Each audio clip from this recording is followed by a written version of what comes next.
배드민턴 협회가 오랜 시간 동안 권위적인 태도를 고수한 가운데 결국 유인천 장관이 안세영 선수를 직접 만날 것을 밝히며 협회에 대한 대대적인 개혁 추진을 예고했습니다. 그러나 상황이 이 지경에 이르렀는데도 협회는 문제의 원인을 우리가 안세영 선수를 제대로 관리하지 못한 데 있다며 추악하게도 자성의 기미 없이 안세영을 희생양으로 삼기 위해 안간힘을 쓰고 있는 모습인데요. 더 나아가 방수현 위원을 비롯해 협회의 권력에 맞서는 선수들이 없도록 철저하게 입단속을 시키는 행동까지 서슴지 않으며 논란을 더 부추기고 있습니다. 하지만 이러한 협회의 독선적인 태도도 이제 끝을 맞이할 조짐이 보이고 있습니다. 안세영의 소속 구단인 삼성을 비롯해 문화체육부가 철저한 진상조사와 함께 협회를 압박하며 이제 더는 숨을 곳도 변명할 여지도 없는 배드민턴 협회의 마지막 몸부림이 펼쳐질 것이라 예상되는데요. 더 큰 문제는 안세영의 중국 귀화 논란에 대해 이기흥 대한체육회 회장이 충격적인 답변을 내놓았다는 사실입니다. 한국 배드민턴 국가대표 안세영이 파리 올림픽에서 금메달을 획득한 뒤 대한배드민턴협회에 공개적으로 불만을 표하며 화제의 중심에 서 있습니다. 안세영은 파리 포르트드라샤펠 경기장에서 열린 배드민턴 여자 단식 결승에서 우승을 차지한 뒤 내 부상은 생각보다 심각했고 너무 안일하게 생각한 대표팀에 크게 실망했다며 이 순간을 끝으로 대표팀하고 계속 가기 힘들지 않을까라는 생각도 들었다고 말해 충격에 빠뜨렸는데요. 안세영은 협회의 부조리들을 고발하면서 협회와 선수가 더 나은 방향으로 나아가 결국에는 우리나라가 국위 선양할 수 있도록 하기에 의의가 있다고도 밝히며 그저 우리나라가 더 많은 금메달을 배출할 능력이 충분히 되는데도 불구하고 협회는 자유라는 이름으로 방임을 하고 있다. 그러면서도 모든 걸 맡고 있는 듯 하다라고 강조했습니다. 그러나 협회는 문제를 해결하기보다는 안세영 선수를 비난하며 그녀의 이미지를 깎아내리는 터무니없는 선택을 하면서 이로 인해 협회 내부의 어두운 진실들이 속속들이 드러나고 있는 상황인데요. 아니나 다를까 배드민턴 협회를 향한 비난과 폭로전이 이어지며 협회는 더 이상 회피할 수 없는 책임을 마주하게 되었습니다. 한 전문가는 이번 상황에 대해 모두가 놓치고 있는 것이 있다며 이번 논란에 대한 초점을 돈에 맞춘다면 누가 아쉬운지 쉽게 해답을 얻을 수 있다고 주장하며 이렇게 설명했습니다. 안세영은 압도적인 성적으로 세계 랭킹 1위를 차지하며 배드민턴계를 이끌고 있다. 그러나 이러한 성과 뒤에는 대한배드민턴협회와의 심각한 갈등이 숨어있는 것을 알 수 있다.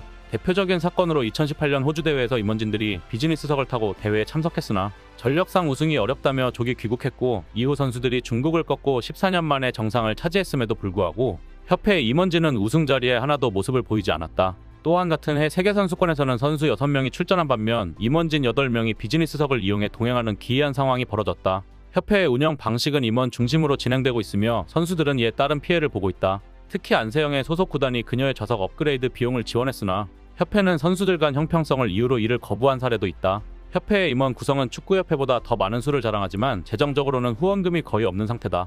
협회장은 서산의 작은 설계사무소를 운영하는 사람으로 개인 후원금이 나오기 힘든 상황이며 협회의 재정적 어려움은 광고 수입에 크게 의존하는 구조로 대표 선수들이 협회에서 지정한 용품을 사용하는 것이 필수적이다. 양궁협회와는 달리 배드민턴협회는 국가대표 선발 기준에 있어 성적뿐만 아니라 선수들에 대한 장악력이 중요한 요소로 작용하고 있다. 최근 국가대표 선발 기준을 강화하고 협회와 불화가 있는 선수에게는 국제대회 출전 자격을 제한하는 등의 조치를 취했다. 이러한 가운데 안세영은 개인 자격으로 국제대회에 출전하고자 하는 의지를 보이고 있지만 협회는 규정상 그녀가 앞으로 개인 자격으로 국제대회에 나가기는 어려울 것이라고 밝혔는데 결국 이 논란의 핵심은 돈과 권력의 문제로 귀결되고 있음을 알 수 있다. 협회는 국가대표 선발 기준을 강화하며 선수들이 협회 지정 용품을 사용하는 것을 강제하고 있으며 안세영은 이로 인해 개인 후원을 받아 국제대회에 출전하고 싶어도 그럴 수 없는 상황에 놓여 있다. 안세영과 대한배드민턴협회의 갈등은 단순한 경기용품 선택의 문제가 아니다. 이는 협회의 재정적 이익과 권력 유지에 대한 강한 집착이 드러나고 있다는 것을 알 수 있으며 결국 대한민국 배드민턴계 전체의 구조적 문제를 드러내고 있다. 안세영의 금메달 획득 이면에는 그녀를 둘러싼 협회의 통제와 압박이 자리하고 있다는 것이다라고 지적했습니다. 하지만 이는 빙산의 일각일 뿐 더 큰 문제는 따로 있었다는 것입니다.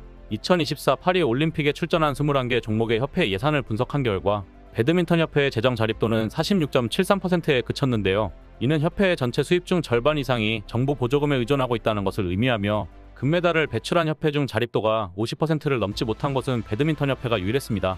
예를 들어 대한양궁협회는 현대차그룹 정의선 회장의 개인 기부로 재정 자립도 81.41%를 기록하며 올해만 83억 원의 기부금을 유치한 반면 배드민턴협회는 자체 수입 93억 원 중 기부금은 전무한 상황입니다.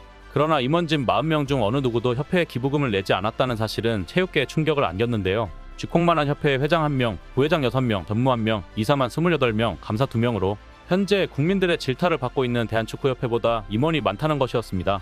다시 말해 축구협회보다 임원이 더 많으며 그 임원진에는 수산업체 대표, 치과의사 등 재력이 있는 사람이 꽤 있음에도 협회의 기부금은 빵원이라는 것입니다. 김태규 배드민턴협 회장은 2021년에 취임했으며 엘리트 체육인이 아닌 생활체육인 출신입니다. 그는 지금까지 아무런 트러블이 없었으며 안세영이 왜 그런 말을 했는지 모르겠다고 말했지만 사실 그 이면에는 선수들을 통제하고 장악하려는 강력한 의지를 보여왔다는 것이 밝혀졌습니다. 단순히 실력으로만 국가대표를 선발하는 것이 아니라 협회가 원하는 방향에 맞춰 조직에 융화되는지 고려했으며 이 때문에 과거 국가대표 선발에서 성적 50%, 심사위원 점수 50%의 비율로 선수들을 뽑았고 조직에 적응하지 못할 것으로 보이는 선수는 성적이 아무리 좋아도 배제되어 왔습니다. 더군다나 협회는 국제대회 출전 자격도 통제하고 있었습니다. 5년 이상 국가대표 경력이 있고 27세 이상이어야만 개인 자격으로 국제대회에 나갈 수 있다는 규정을 만들었으며 이를 통해 선수들이 협회의 통제에서 벗어나는 것을 원천적으로 차단했습니다. 과거에 한 선수가 이 조건을 충족해 국제대회에 나가려고 하자 협회는 돌연 연령 기준을 31세로 올려버리는 무리수를 두었는데요. 이로 인해 소송이 벌어졌고 결국 협회는 패소하여 원래 기준으로 돌아가야 했습니다. 이 과정에서 국가대표 선발 기준은 경기 결과 90%, 평가위원 점수 10%로 변경되었지만 그러나 협회는 여기서 멈추지 않았고 올해 2월 협회는 더욱 강력한 징계 규정을 도입해 국가대표 선발 기준을 또다시 수정했습니다. 특히 지도자와 협회의 정당한 지시에 불응할 경우 국가대표 자격을 정지시키고 3번 불응하면 영구 박탈하겠다는 규정을 신설했습니다. 여기서 문제는 이 정당한 지시의 정의가 매우 모호하다는 것인데 이는 사실상 협회가 선수들을 더욱 강력하게 통제할 수 있는 도구로 작용할 가능성이 크다는 것입니다. 이 모든 변화는 결국 협회가 지정하는 스포츠용품 회사의 장비를 선수들이 착용하고 국제대회에 출전하는 것이 그만큼 중요하기 때문인데요. 이 과정에서 선수들의 자율성과 권리는 철저히 무시되고 있으며 협회의 권력은 더욱 공고해지고 있다는 것입니다. 이는 안세영 선수와 같은 스타 플레이어마저도 협회의 통제 아래 두려는 시도로 배드민턴계를 흔들고 있는 논란의 중심이라고 결론 지을 수 있습니다. 그런데 더욱 충격적인 것은 이기웅 대한체육회 회장이 안세영이 외국으로 귀화할지도 모른다는 우려에 대해 그런 일이 없을 것이라며 이를 대수롭지 않게 여기고 있다는 것입니다. 안세영과 같은 세계적인 운동선수는 국가의 소중한 자산임에도 불구하고 그들이 다른 나라로 귀화할 가능성이 있다는 이야기가 나오는 것만으로도 그 선수에게 국가가 충분한 지원을 제공하지 못하고 있다는 것을 의미하고 있는데요. 선수의 미래와 권익을 보호하는 데 있어 대한체육회가 얼마나 안일하게 대응하고 있는지에 대한 의문이 제기될 수밖에 없습니다.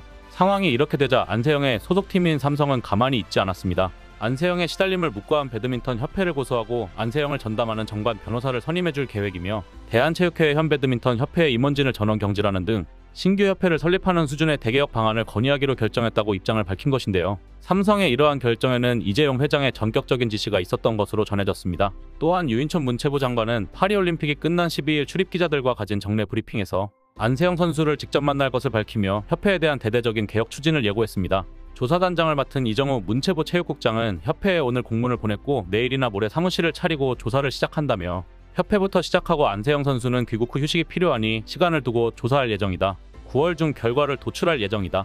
안 선수와 협회 어느 쪽 말이 맞는지 진상 파악이 아니라 제도를 개선할 부분이 있는지에 중점을 둘 것이라며 기존 관행에 문제가 있으면 제도를 개선해 어린 선수들이 세계 무대에서 자유롭게 뛰어다닐 수 있도록 고치는 것에 방점을 둘 것이라고 강조했습니다. 한마디로 말해 협회에 대한 비리와 부조리가 발견되면 이번 기회에 싹 다 일망타진할 것이라고 단호한 태도를 보인 것인데요. 이번 사건을 통해 배드민턴계에 어떤 파격적인 변화가 일어날지 그리고 체육계 전반이 얼마나 깊이 자성을 할 것인지 그 귀추가 뜨겁게 주목되고 있습니다. 이상 블랙튜브였습니다. 시청해주셔서 감사합니다. 구독, 좋아요, 알림 설정은 더 나은 영상 제작 결정에 큰 힘이 됩니다.